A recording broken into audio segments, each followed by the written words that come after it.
Vintage Quest. Dollar on views, but high on laughs. Let's give these films a cheer.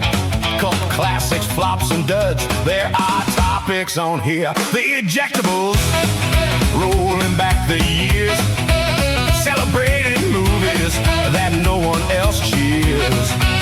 From downright bad to epic fails, we say it's all good. The Ejectables, yeah, they're misunderstood.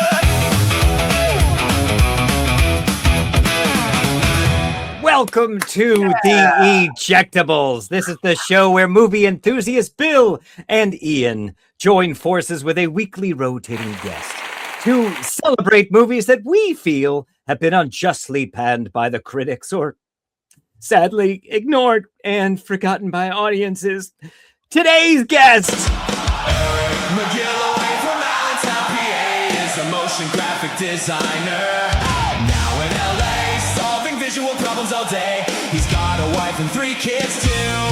But last time he was on our show, Ian was not nice to his movie pick. Though Jim Jarmusch's Dead Man is a cult classic, still Ian was a prick. So Eric McGilloway, thank you for coming back to our show. If you did not come back, we do not know what we would do without Eric McGilloway. Welcome, Eric McGilloway!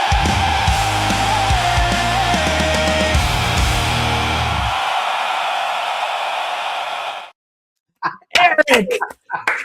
Welcome back to our show. Oh, that was so good. All right, Ian. I'm sorry. Thank you for forgiving me about the Dead Man thing. Yeah, it was awesome, man. It was great. It was great. So we talked briefly before you just hopped on live, and you were saying that you do graphic, what's it called? Graphic design, Graphic design. Mm-hmm. and you do like the squibs and stuff for like action movies, like blood if someone gets shot in the head or something. I do visual effects too. So a lot of like any type of text or lower thirds or opening titles, key art for posters, or and then visual effects with like any kind of blood effects, people getting their head blown off. That kind of crazy explosions and silly kind of stuff. So, Have you done any great horror movies that I would be happy to know about?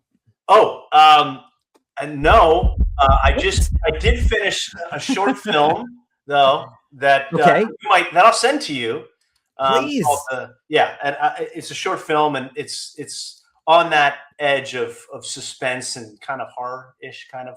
And some gore And gore. that you Gore. did. Oh, gore that I did. Yeah.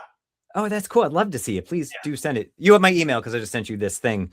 Do you do like a lot of action movies or commercials? What is your main thing, your main bread and butter? I started out doing mostly comedy Okay. type stuff. So, and I loved it because it was I could do a lot of different things. Make a commercial about some stupid, low rent commercial of 2 lawyers that were really funny, and do some really tacky, make it look bad. A lot of it was like make it look bad, which is really hard to do sometimes, believe it or not. And then, and then I could do some kind of superhero type comedy piece about, Conan and Andy Richter kind of fighting each other. And then, so all kinds of different weird stuff. So it was always something different when you went into work. It was really cool. It sounds so fun. Is this how you know Bill? No. Bill and I never worked together, actually. I met Bill through a mutual friend of ours, Josh. Okay. And he, and then Josh and Bill were hanging out, and I came over, and Bill's all right. He's all right. He's all right. B+. Yeah, I give you that. Okay, are you guys ready for? I get nowhere unless the team wins. Team. Are we gonna make somebody sleep with the fishes? Do not eject, do not eject, do not eject this.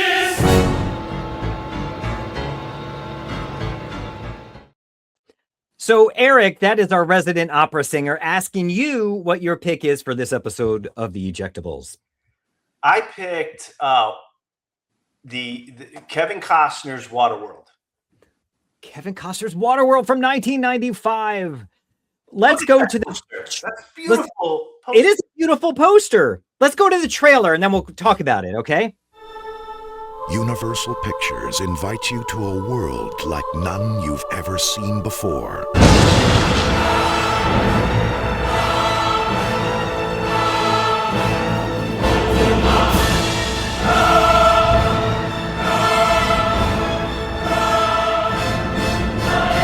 Kevin Costner, Waterworld. So, Eric, why Waterworld? If you can't, I mean, they don't make trailers like that anymore. But if you can't get excited for that, I mean, the summer of '95, it's hot. It's the middle of July. You're in Allentown at the time. I was in Allentown. Actually, I saw the movie with a friend of mine at one of the oldest drive-in movie theaters. That's where I first saw it. Oh, It's called Shankweiler's Drive-In in Schnecksville, Pennsylvania. These are Is not that real near- names. Is that near Allentown? I assume. Okay. So, yeah, it's just like maybe It's right next to Boygenting. What? Yeah, so I think so that was just driving up. We're the oldest Shankweilers. You got to look it up. Still around. Okay, I will. Yeah. Still around today. I could go to it. Don't get shanked in Shankweiler. You should go to it. This You is should not do a a trip of all different drive-ins. I would love that. That was I think the last one I went to in Los Angeles closed like when I lived there 20 years ago. But cool story, bro. No, but this experience watching this movie at that drive-in at the time, did you have any anticipation for this film? Had you heard any of because you're younger than me. So did you have an idea of the backstory of its production? What did you think you were getting into? I didn't know anything about it. Barely Okay. anything. We just went in, my friend and I, we just like, let's check this out. We saw a trailer on TV. Oh, let's watch it. When you go to drive-in, it's like, this is it. This is all you get. This is the movie. So we just go, we'll check it out. Now it's a longer movie, but it was so cool. It's so fun. It's so fun. It's so fun. I mean, look at that set. I know. It's all practical effects, baby. There's very little CG in it. Yeah. Yep.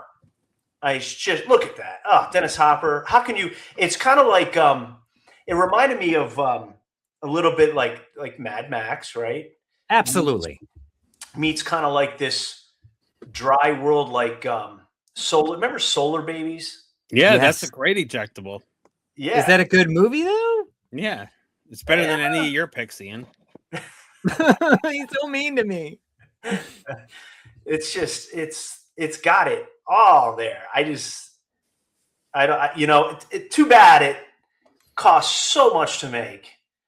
And But it did make some money though. It made not a ton. how much money did it make? I don't think I wrote it down, but it made It made a ton. enough to say that it made some money. But they were before. I guess they were calling it Fish Tar and Kevin's Gate. And also they have the Universal theme thing with it.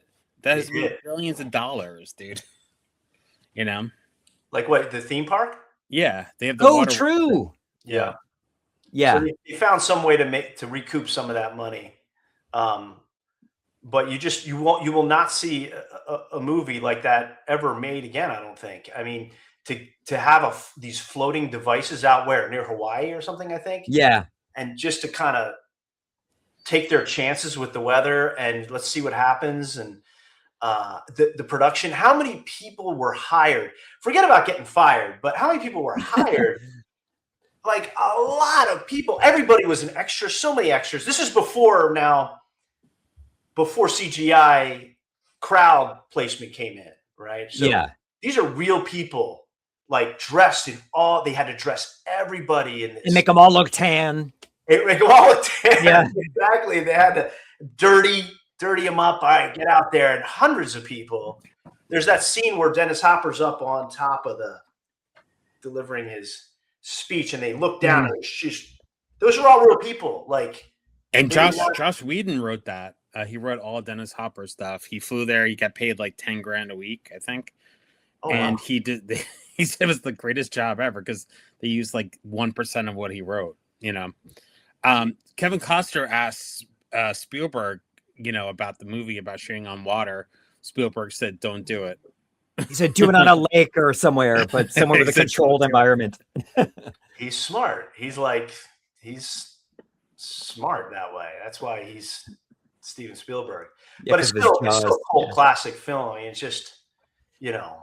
It is so fun. I remember going into it thinking I was aware of that backstory. I was like reading Premiere Magazine and watching all the movie shows back then. And I went to it like, okay, this is going to be bad. And I liked it. I thought it was fun back then, and rewatching it as you were doing it, I think it's a perfect popcorn summer movie. It's nonstop action. It looks amazing. I think the acting's good. Kevin Costner's fine, but he's fine. Yeah, I agree.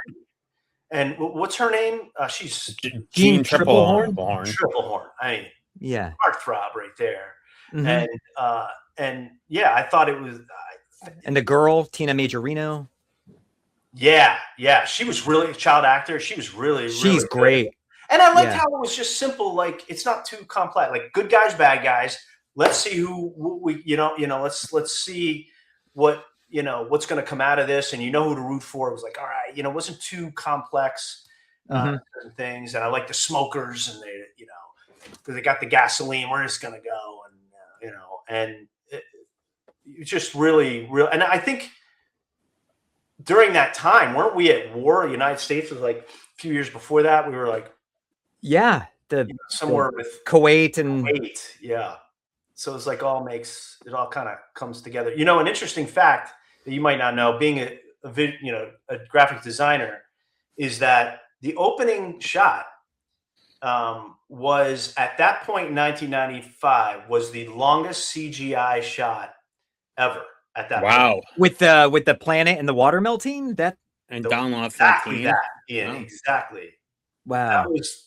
What they did was the visual effects. They pitched this before the movie even started. They said, "Hey, we'll take the Universal logo, take it, and then we'll zoom in on that shot, and all the water comes up. Let's do it. Okay, we love that idea. Let's do it." Well, when it came like rubber meets the road, he had to call up like Universal and say, "Hey, I need your globe for this shot, and we're going to go ahead and take it."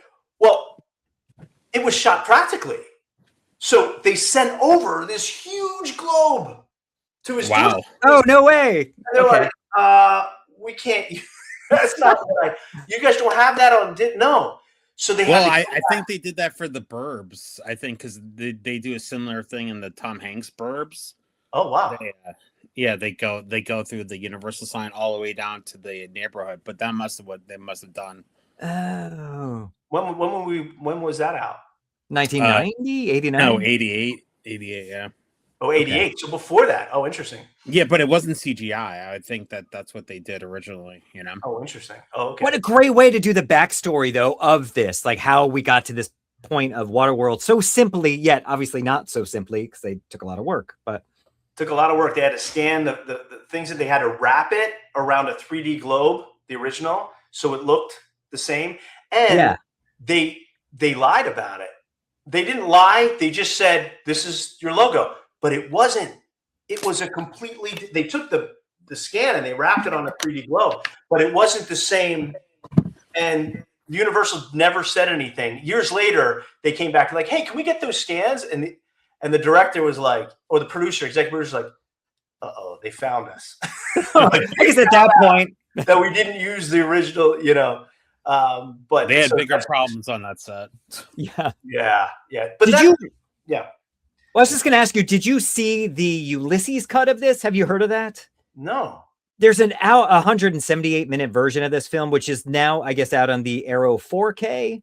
And it is compiled of edited out shots and scenes and a part of the TV release of it, which was longer. And they say it is the only way to watch this movie. It explains like how they get the oil. Like I'm watching it and I go, how are they getting the oil? And yeah. They say it is great. I want to see it. Yeah. I haven't seen it. Costner made the director cut it. and they had a falling out for about 4 or 5 years because they started out together as well. So this originally was a Roger Corman movie. This was like a B-level movie, and then David Twohy, who wrote The Arrival and The Fugitive, wrote it, and Kevin Costner got excited about it. But my favorite thing about it in 2015, and this is like a motto I love. This is how awesome Kevin Costner is. He talked about, someone asked him about Waterworld, and he said this: I'm not sure you know how beloved the movie is around the world. Being hard on a film is really easy if you don't know the underbelly of what went into it. When you do know the forensic of a movie, the participation and decisions of others that one has to stand in front of you, you can't help but see it differently. I know that people might think that Waterworld as a low point for me. It wasn't. It could have been a better, more obvious outcome. The thing I know is that I had to stand taller for a movie when most were going the other way. The movie, with all its imperfections, was a joy for me, a joy to look back on and to have participated in. And that, my friends, is an artist. You know, I can't believe you had all of that memorized in your head. That's impressive. It's actually a tattoo I have. Oh, wow. I was wondering. Yeah. Long. Supposedly, Kevin Reynolds said that I guess Kevin Costner should only hire himself as director and actor, because that way he'd be working with his favorite actor and his favorite director, or something like that. But I guess, yeah, but then they did he did Rapa Nui about Easter Island, and then they eventually got back together for the Hatfield and McCoys. But they started out together. They did Fandango and stuff like that. Mm-hmm. You know, really talented guy. Just unfortunate. You know, the movie has a lot of plot holes in it, but Dean Semler's cinematography is awesome. Dennis Hopper is great. There's so much. Dude, I would watch this over any Marvel movie any day. I would too, for sure.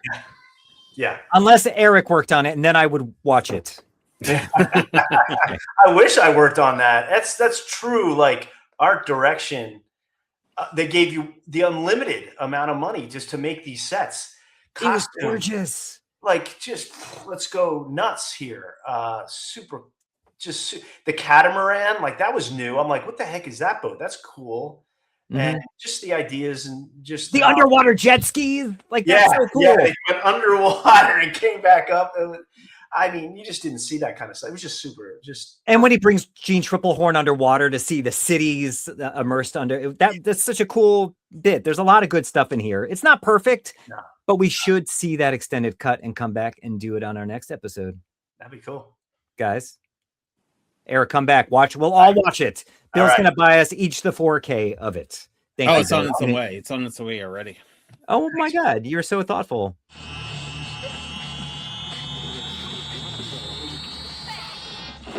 not eject this.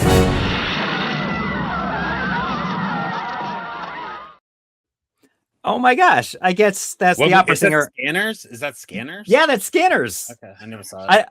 I'm not really sure why the opera singer chose that video for my pick. It makes no sense. You're losing your mind. Yeah, talk to the opera singer. It's not me. Yeah. But I chose Virtuosity, which is another film that I went into with zero expectations when it came out in 1995. Let's go to the trailer and then we can discuss it. Ooh, yeah. You gotta get it. Bring it on, sing your song, make it happen, keep on clapping. It's your time, it's your right, keep it running. You gotta get it.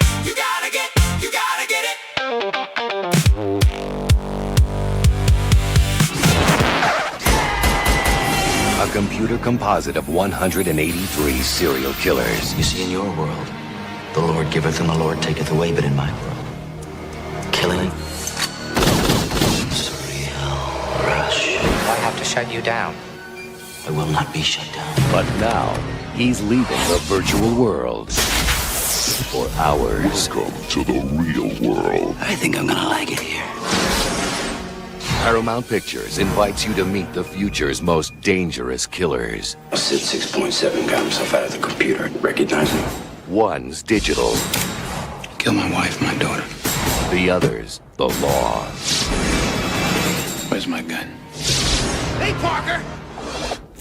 This one's for you! On your knees! Shut up! Here we go. Save the copycat.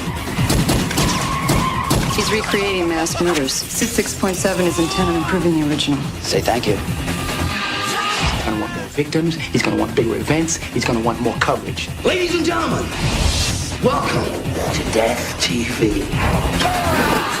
This is not a game, but Sid is still from the game. He only enjoys playing against his favorite opponent, and that's me. How long do you think it's going to take for them to get your termination authorized? And who should you really be going after, killer?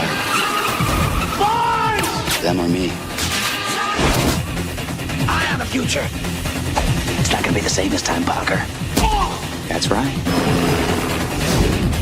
Hey, Parker! Deja vu! Just because I'm carrying around the joy of killing your family inside me doesn't mean we can't be friends. Boom! Game over. That's reality for you. This movie is so much fun. It's not the smartest movie. Trailer. It's a good trailer. It's I think fun. it represents it pretty well. I think the movie is, again, not the smartest movie in the world, but I think there's a lot of fun to be had. I think Denzel Washington grounds it in the reality that it needs because it's dealing with things that aren't so real, or maybe they are now. But I think it's just a great popcorn film. What do you think, Eric? I really liked it. I really, really liked it. I was surprised, you know, it just has that Max Headroom feel back in the day from the first thing. It has a lot of early digital stuff we cannot even recreate today. That is so cool. That was really, you know, made what CGI and what the digital world is today in film for them to run now. So it was just really, really cool. I loved it.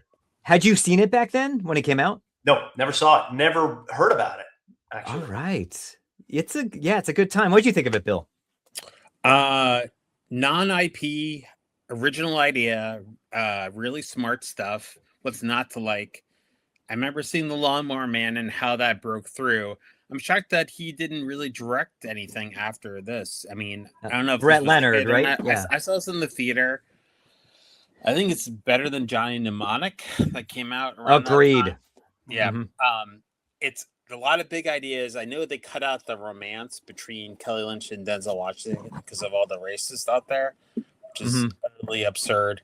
You know, I guess the AI theme he's obsessed with. But I just miss this time in movie history when you could have an original script that wasn't based on IP. You know, and Russell Crowe, very, very engaging. You could tell he was so fun and so good back then. I guess this is not long after he did Romper Stomper, where he was just on fire. Yeah. And I miss this kind of spontaneous. It seems like he's enjoying acting instead of the misanthrope that he's become. Exactly, that's what I was thinking too. Yeah, but you know, there's a beautiful, for those who are interested in seeing this film, there's a beautiful 4K by Vinegar Syndrome of this film. And it looks like better than when I saw it at the cinema when it came out. And it's got a little booklet and there's a sale at Barnes and Noble for Vinegar Syndrome for the next 2 weeks. So if you want to get it for half off. And we don't work for them. We just think their stuff is good. Yeah. Yeah. No, but definitely check it out. Bill, hold on 1 second because I think the opera singer has something to say to you.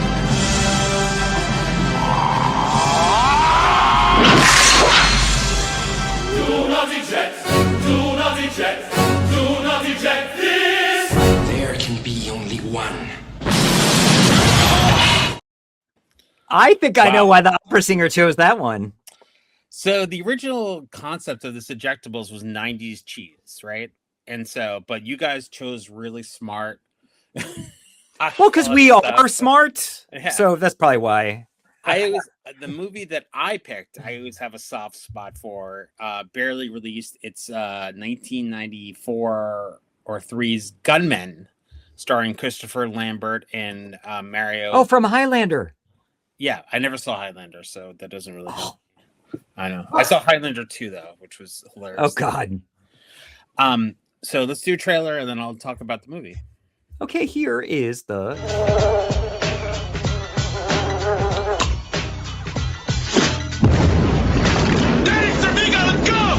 South American country.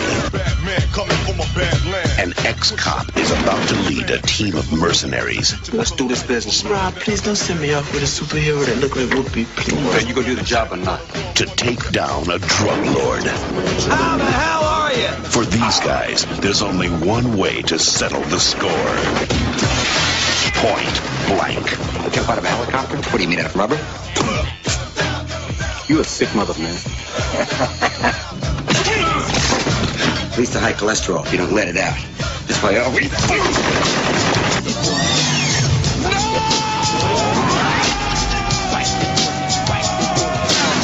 Mario Van Peebles, Christopher Lambert, Dennis Leary, Kadeem Hardison, Big Daddy Kane, Rakim, Eric B.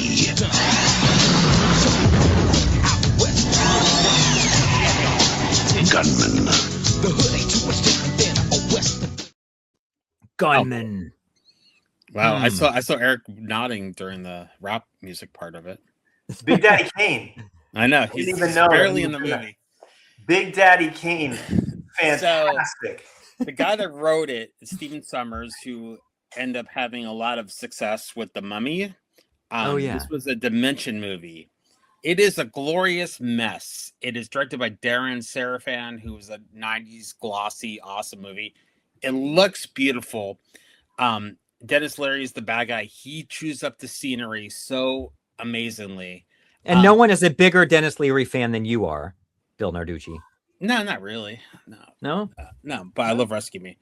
But the movie, it doesn't really make sense. Like, I think it got cut.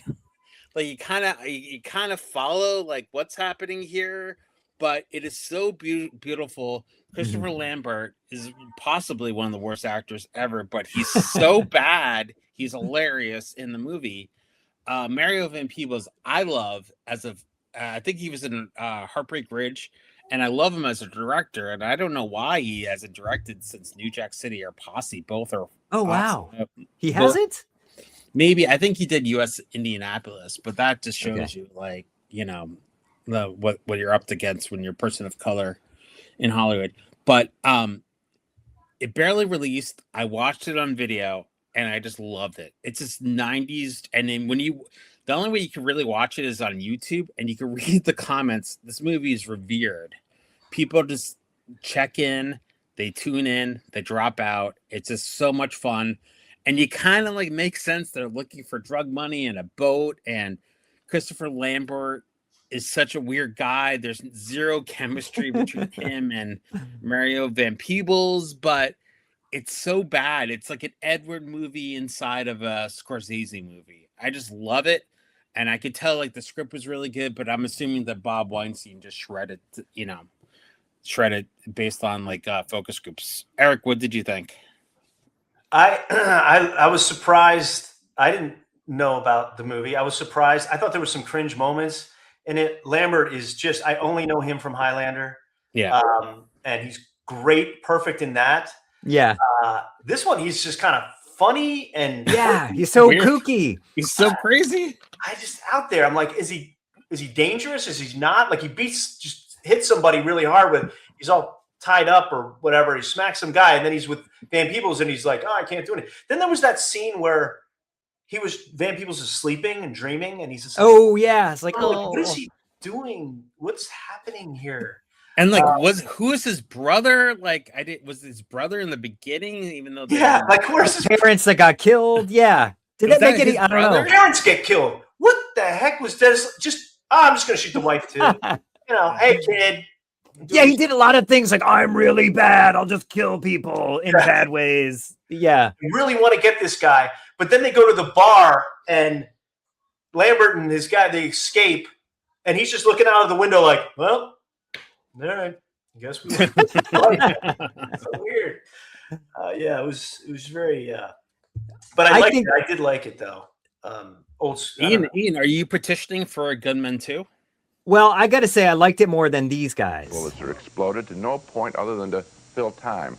Despite occasional attempts at lame macho humor like that upside down scene, I really didn't enjoy sitting through Gunmen. Boy, I didn't like it either. And, you know, one of the things that I did to kind of entertain myself and pass the time while watching I this can film only imagine. was to try to picture the various moments when they borrowed from other films. For example, the first shot in the movie, when the fly is on Lambert's face, is right out of Henry Fonda in The Good, the Bad, and the Ugly. And then, of course, they blow up the side of the jail in order to let him escape, and that's from a spaghetti western. And then they jump into the river from a high cliff. That's Butch Cassidy. And you could go right through here finding time after time they're able to take a great moment from an earlier movie and make it into a boring movie in a current movie. Yeah. It's amazing the way they're able to do that. I was looking at where the explosions would occur, where the pellets were hidden, the explosive pellets were hidden. Yeah. Isn't that the signature of a bad film? Yes, it is. I think it's goofy fun. It was better than I thought it was going to be because I was like, wow, it actually, like you said, it looks really nice. I think if I was 10 when I watched this, I would have loved it because to me, it felt like a James Glickenhaus film, but with like a bigger budget. It's just super goofy, a lot of shooting. And if you're in the mood for that thing, then it's fine. Yeah. And just to go over budgets, this one cost $8 million, made about $3 million. My pick, Virtuosity, cost about $30 million, made $24 million. And Waterworld was about $175 million, made $264 million. Plus DVD, VHS. You have to forget, it was the 90s, man. Like, no movie was not profitable. Yeah. You know? Yeah, because of video stores. True. Exactly. And, you know, pay-per-view and all that stuff. And seeing Patrick Stewart in it, I did not see that coming. I was like, what? Yeah, exactly. Yeah, in a wheelchair again. It's like, what? What a weird casting. Yeah. It's not god awful. You can see that before it got watered down, maybe it was a better film, but it's entertaining in ways. Very. I thought it was very entertaining. I thought you didn't know what was going to happen next. It's like, what's going on? You didn't know because you didn't understand what was happening. Yeah. And it didn't really matter. And they say the line, "Where's the boat?" 4 million times in the film. Where's the boat? Yeah. Where's the boat? Exactly. Yeah. So we're at the point of the show, Eric, where you have to choose a movie that is not your pick as your favorite movie of the episode. What is it? I'm as much as I liked Gunmen, I really liked Virtuosity more.